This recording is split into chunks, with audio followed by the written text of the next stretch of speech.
K Shivakumar ಜೊತೆ? ವಿಶೇಷವಾಗಿ ಅವ್ರಿಗೆ ನೀರಾವರಿ ಬಗ್ಗೆ ನಾನು ಮಾತಾಡಿದೆ. ಅದನ್ನು ಹೊರತುಪಡಿಸಿ ನಿಮ್ಮ ಕಾರ್ಖಾನೆಗಳು ಯಾವ ರೀತಿ ನಡೀತಾ ಇದೆ, ರೈತರ ಬಿಲ್ ಎಷ್ಟೆಷ್ಟು ಕೊಟ್ಟಿದ್ದೀರಿ ಎಲ್ಲ ಅನ್ನುವಂಥದ್ದನ್ನು ಒಂದು ಸ್ನೇಹಿತ ರೂಪದಲ್ಲಿ ಅವರು ನಮ್ಮ ಮಾತುಕತೆ ಆಯಿತು. ಸರ್ ಇತ್ತೀಚೆಗೆ ರಾಷ್ಟ್ರೀಯ ನಾಯಕ ಬಿಜೆಪಿ ರಾಷ್ಟ್ರೀಯ ನಾಯಕರ ಜೊತೆ ಜಾಸ್ತಿ ಸಂಪರ್ಕದಲ್ಲಿರ್ತಕ್ಕಂಥವ್ರು ಡಿ ಕೆ ಶಿವಕುಮಾರ್ ಅವರು. ಹಾಗೆ ಇವಾಗ ರಾಜ್ಯ ಬಿಜೆಪಿ ನಾಯಕರ ಜೊತೆನೂ ಸಂಪರ್ಕದಲ್ಲಿರ್ತಕ್ಕಂಥ ನೋಡಿ ಅನ್ಸ್ಕೊಂಡಿದ್ದಾರೆ. ಕೆಲವೊಂದು ಪಕ್ಷದಲ್ಲಿರುವಂಥವ್ರು ನಮ್ಮ ಕ್ಷೇತ್ರಕ್ಕೆ ಏನಾದ್ರು ಕೆಲಸ ಬೇಕಾದ್ರೆ ನಾವು ಬೇರೆ ಬೇರೆ ಮಂತ್ರಿಗಳ ಜೊತೆಗೆ ಶಾಸಕರ ಜೊತೆಗೆ ನಾವು ಭೇಟಿ ಆಗ್ತಿರ್ತೀವಿ. ಕೇಂದ್ರದಲ್ಲಿ ನಮ್ಮ ಭಾರತೀಯ ಜನತಾ ಪಾರ್ಟಿ ಸರ್ಕಾರ ಇದ್ದಾಗ ಇಲ್ಲಿ ಅವರು ಆ ಇಲಾಖೆಗೆ ಮತ್ತು ಬೇರೆ ಬೇರೆ ಸಹಾಯಗಳು ಕರ್ನಾಟಕಕ್ಕೆ ಬೇಕಾದಾಗ ಸರ್ವೇ ಸಾಮಾನ್ಯರಲ್ಲಿ ಮೇಲ್ಗಡೆ ಹೋಗಿ ಭೇಟಿಯಾಗಿರುವಂಥದ್ದು. ಆ ರೀತಿ ಅವ್ರು ಮೇಲ್ಗಡೆ ಭೇಟಿಯಾಗಿ ಬಂದಿರ್ಬೋದು.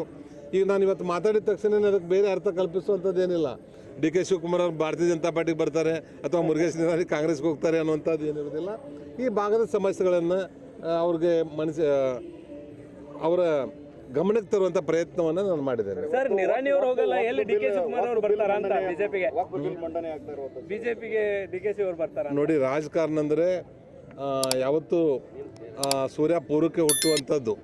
ಅದು ರಾಜಕಾರಣದಲ್ಲಿ ಏನು ಬೇಕಾದರೂ ಆಗುತ್ತೆ. ರಾಜಕಾರಣದಲ್ಲಿ ಯಾವತ್ತೂ ಮ್ಯಾಥಮೆಟಿಕ್ಸ್ ಆಗಲ್ಲ. ಇದು ಇವತ್ತು ಏನಿದ್ರು ಕೆಮಿಸ್ಟ್ರಿ, ಇದು 2+2 4 ಆಗ್ಬೋದು, 10 ಆಗ್ಬೋದು, ಏನಾದರೂ ಆಗ್ಬೋದು. ಆ ರೀತಿ ಇದ್ದಾಗ ಒಂದೊಂದು ಪಕ್ಷದಲ್ಲಿರುವಂಥವರು ಶಾಶ್ವತ ವೈರಿಗಳಿರಲ್ಲ ಮತ್ತು ಶಾಶ್ವತವಾಗಿರುವಂಥ ಮಿತ್ರರು ಇರಲ್ಲ. ಯಾವಾಗ ಏನು ಬೇಕಾದರೂ ಚೇಂಜಸ್ ಆಗ್ಬೋದು, ಅದ್ರ ಕಾಯ್ದೆ ನೋಡಿ. ಅಲ್ಲ, ಅದು ನಮ್ಮ ಲೆವೆಲಲ್ಲಿ ಇಲ್ಲ. ಒಟ್ಟು ಅದು ಏನು ಇರ್ತೈತೆ ಅದು 4 ಗೋಡೆ ನಡುವೆ ಇರ್ತದೆ.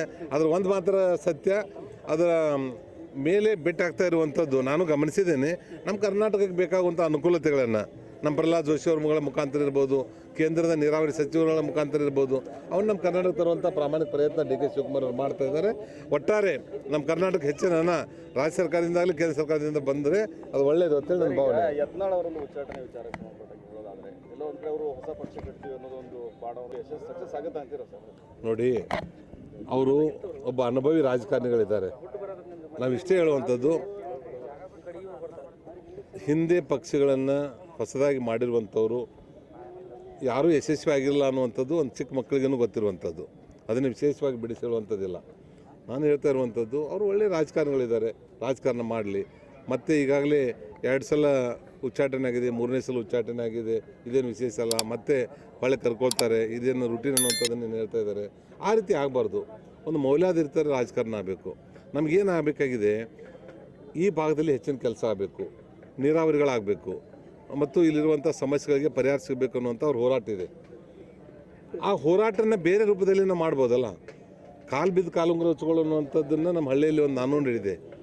ಅದನ್ನು ಬೇರೆ ರೀತಿಯಿಂದ ನಾವು ಉಪಯೋಗ ಮಾಡ್ಕೊಳ್ಳೋಂಥದ್ದು ಆಗಬಾರ್ದು. ಅದ್ರ ಸಲುವಾಗಿ ಒಟ್ಟಾರೆ ನನಗೂ ಅನ್ನಿಸ್ತಾ ಇದೆ, ಅವ್ರೇನು ಯಾವುದು ಹೊಸ ಪಕ್ಷ ಏನು ಮಾಡಲ್ಲ. ಅವರು ಮತ್ತು ಸಲಹೆ ಕೊಡುವಂಥದ್ದು ನಾ ಅಲ್ಲ, ಇಡೀ ಕರ್ನಾಟಕ ರಾಜ್ಯದಲ್ಲಿ ಯಾರೂ ಇಲ್ಲ. ಅವ್ರಿಗೆ ಸಲಹೆ ಕೊಡುವಂಥದ್ದು, ಮಾರ್ಗದರ್ಶನ ಮಾಡುವಂಥದ್ದು ಯಾವುದೂ ಯಾರಿಗೂ ಇರೋದಿಲ್ಲ. ಅದ್ರ ಸಲುವಾಗಿ ಅವ್ರ ಸ್ವಂತ ಇಚ್ಛೆಯಿಂದ ಏನು ನಿರ್ಧಾರ ತಗೋತಾರೆ. ನಾನು ವೈಯಕ್ತಿಕವಾಗಿರುವಂಥ ಒಬ್ಬ ನಮ್ಮ ಉತ್ತರ ಕನ್ನಡದವರು ನಮ್ಮವರು ಅನ್ನೋಂಥ ಭಾವನೆಯಿಂದ ಹೇಳುವಂಥದ್ದು, ಈ ಭಾಗದಲ್ಲಿರುವಂಥ ನಿಮಗೇನು ಕಳಕಳಿದೆ ಈ ಜನರ ಬಗ್ಗೆ, ಆ ಕಳಕಳಿಗೆ ನಾನು ಮೆಚ್ಚುಗೆ ವ್ಯಕ್ತಪಡಿಸ್ತೇನೆ.